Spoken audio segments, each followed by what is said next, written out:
Hey everybody, this is Dr. Sheri. Oh my goodness, you notice the background here? Yeah, we're hanging out in these ATL streets. It is just wonderful to be in a room with like-minded, like-hearted business CEOs, entrepreneurs. Oh my goodness. Yes, thought leaders. That one. Anyway, it has been an amazing time here, but we had to bring you power tables, and this is where you bring the lunch, and well, we bring the tea, as you can tell. Oh, that's so good. Anyway, I hope you've been with us as the month opened up.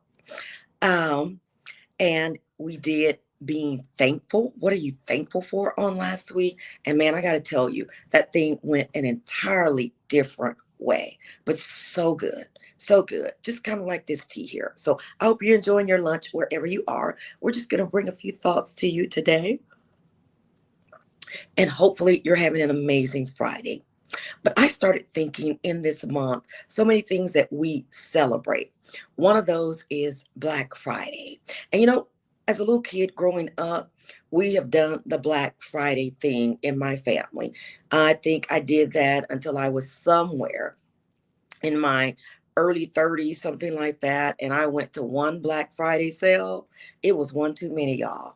I didn't go back after that. I always had a list for the cousins and the aunties. They know who they are that do go to Black Friday sales.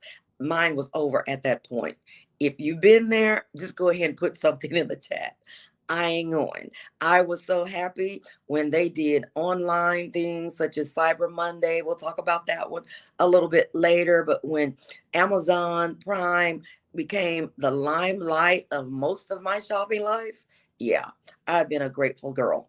Anyway, I looked at the history of that and I always thought it had to do with shopping because so many of us are out there. No, it had to do with workers. 1951, so many workers, employees called in to say they were not coming to work on the Friday after Thanksgiving that it was called Black Friday. I know. Who knew? If you knew, put it in the chat that you always knew that. I didn't know that. You learn something every day.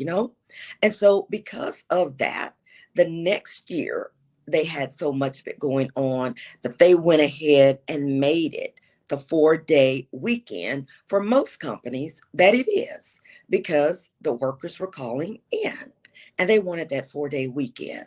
And I began to think about that. What was so key around that time? Well, it was one of those things where the workers certainly had work ethics and they were there. They didn't get a lot of holidays off at that time.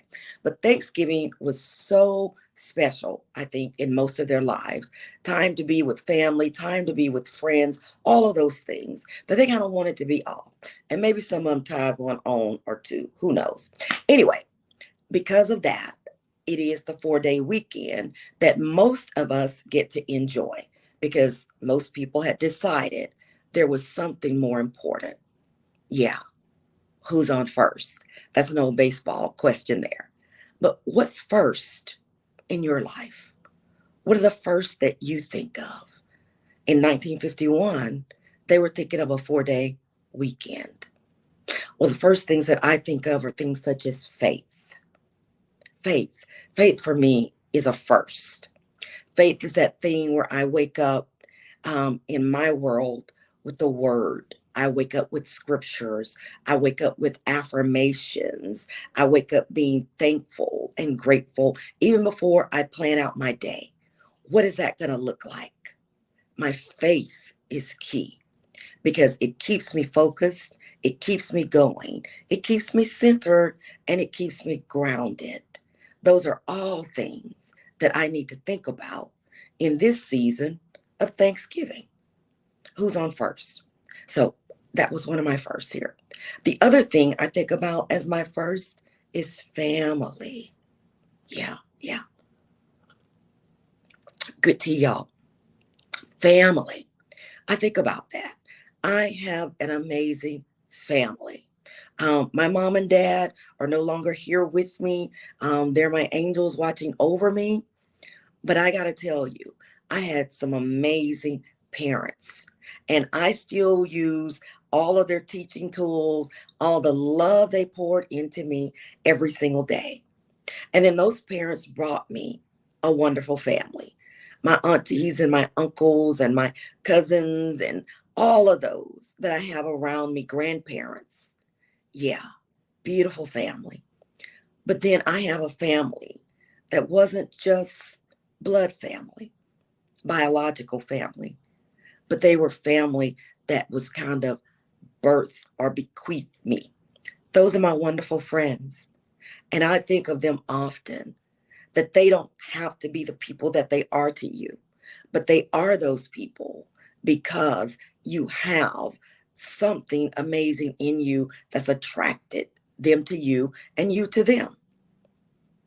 And it's just called friendship. Friendship. It's a great ship to be on. Many of us don't have them. There's an old song that says, friends, how many of those of us have them? Friends, how many of us can depend on them? They're friends. I have a circle of friends that I can depend on, that I can count on. When things get a little rough, get a little tough, they're there. And they're there for it all. They're there when you're up. They're there when you're down. They're there when you're in the in crowd. They're there when you, well, may have been counted out of some stuff, but they're friends.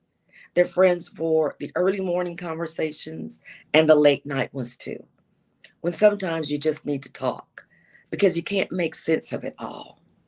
Those are people that I put on first. Why? They put me there. Do you have friends like that? If not, perhaps you need to be doing some of the things that I have to do. Your circle needs to be getting a little bit tighter. I know. Drinking some more tea. I hope your lunch is good. You see, when we put people on first, we have to think about what that really means. These are the people that are not going to quit on you until they're hopefully able to round all the bases and make it home. That is, make sure that you're in the winner's circle, just like them. It's a team. Those are friends. Those are friends that have become family to me. I think of that. Some of them have grown up with me. Others of them I've gained along the way. Some of them have come out of my workplace. But my goodness, I got to tell you, they're friends. Many of them are in church with me. Tons. That's family. And it means so much, especially when you're going through troubled waters. So think about who's on first when it comes to faith. Remember, when it comes to family, remember. And then this last one. Think about who's on first when it comes to your future. Ooh wee. Drinking the tea.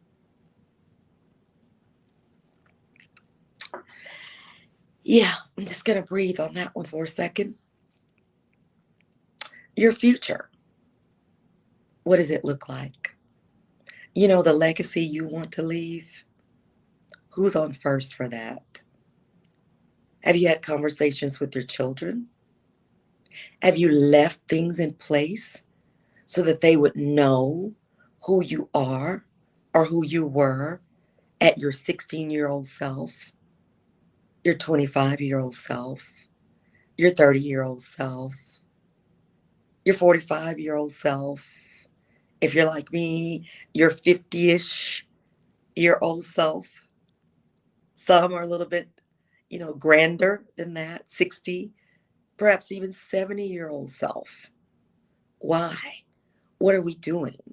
We're leaving them milestone information about what it took to be us at those ages.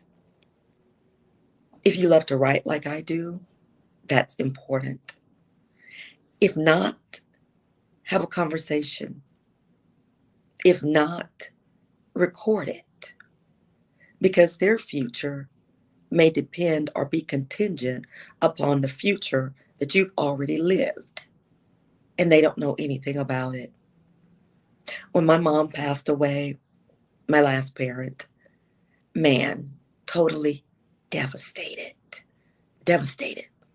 But the good that came out of all of that was that we had had those conversations as she was walking through the future that I was hoping or aspiring to live someday. She let me know the nuances and the caveats of every age, of what it meant to be a business owner, what it meant to be an entrepreneur. And I'm talking in the late 70s, early 80s, y'all, when not a lot of women were doing that. She did that with Ruby's Cafe. She taught me what it meant to balance the books, not just in your business, but in my life. Have you taken into account what this would cost you? I could go on, and I intend to write that book someday soon, that is. But I can go on about the future she shared with me before my feet would grace the platform. Do we leave those types of futures? Do we leave a future, a legacy, not only of life, but do we leave a legacy of wealth? What type of wealth? Well, the financial thing comes to mind very quickly. Yeah, you're hearing the AC come on in the background. That means I got to stop this soon. But the legacy of finances, we think of that often. What would your kids do if you didn't make it to see them become 21, 18 maybe? What would they do? Is that laid out?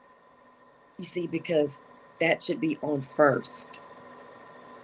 Is there a policy that would take care of things for them and your outstanding bills or accounts? Is there property that needs to be settled or discussed? Who gets what? Have we taken care of our future? Because our future is in our children in most cases. Do we know who's responsible and who's maybe needs to be put on stipends along the way? Those are conversations. And then that's paperwork, legal paperwork. If you have no children, do you have arrangements? I know.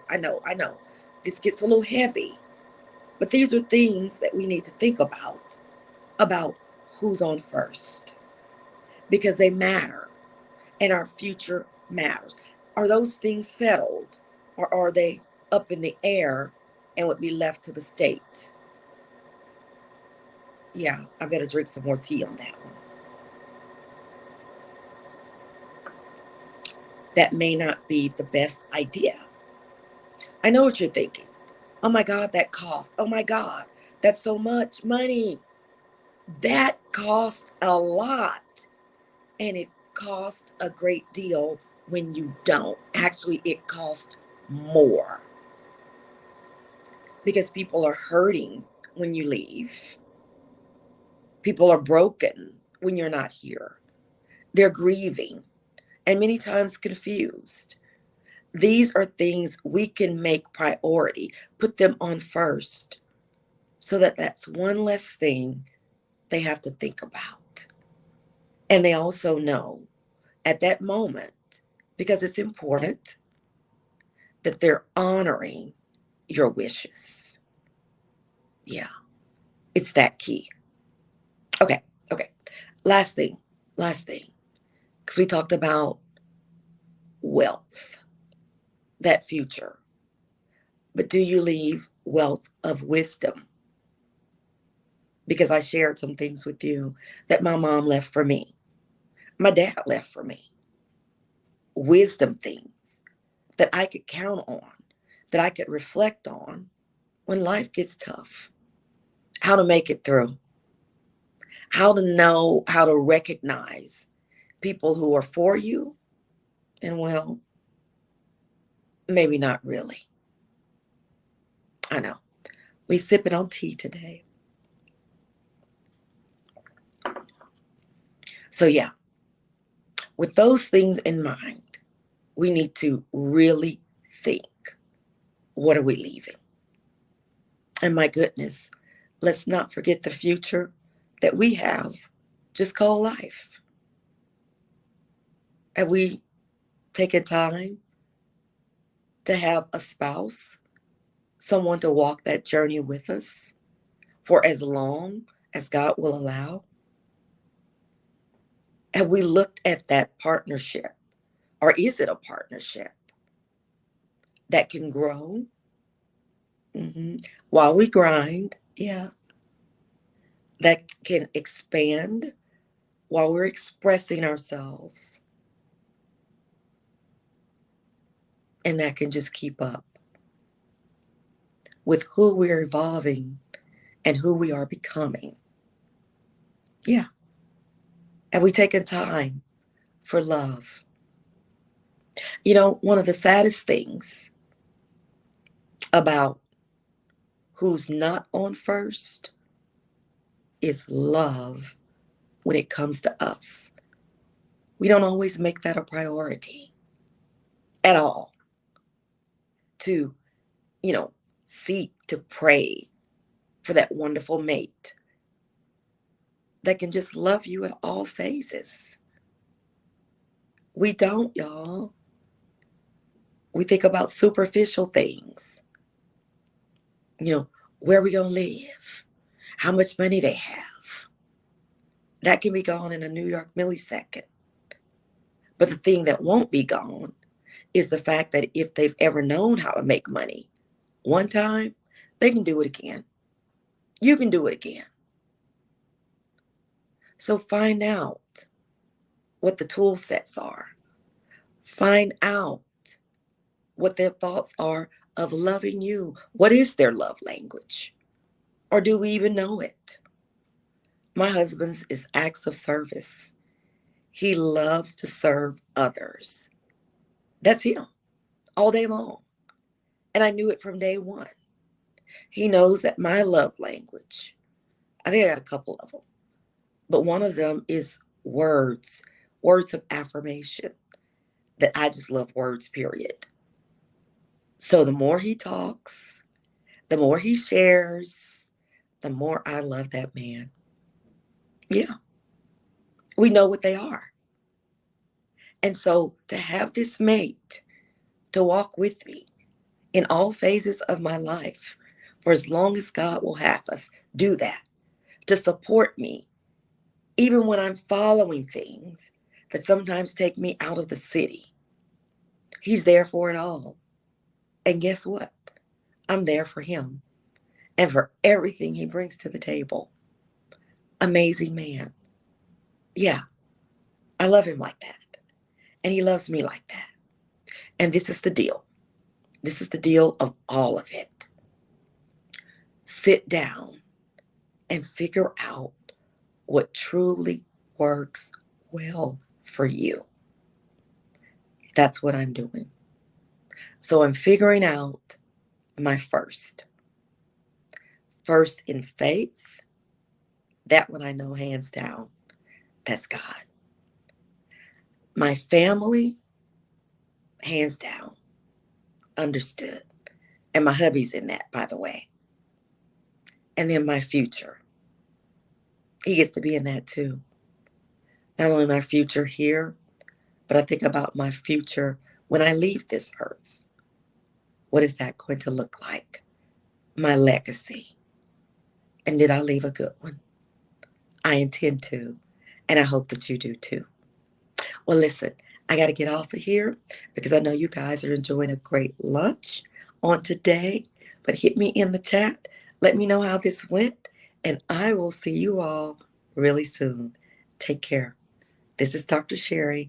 My Best Life Academy, and you've just enjoyed Power Tables, where you bring the lunch and, well, we bring the tea.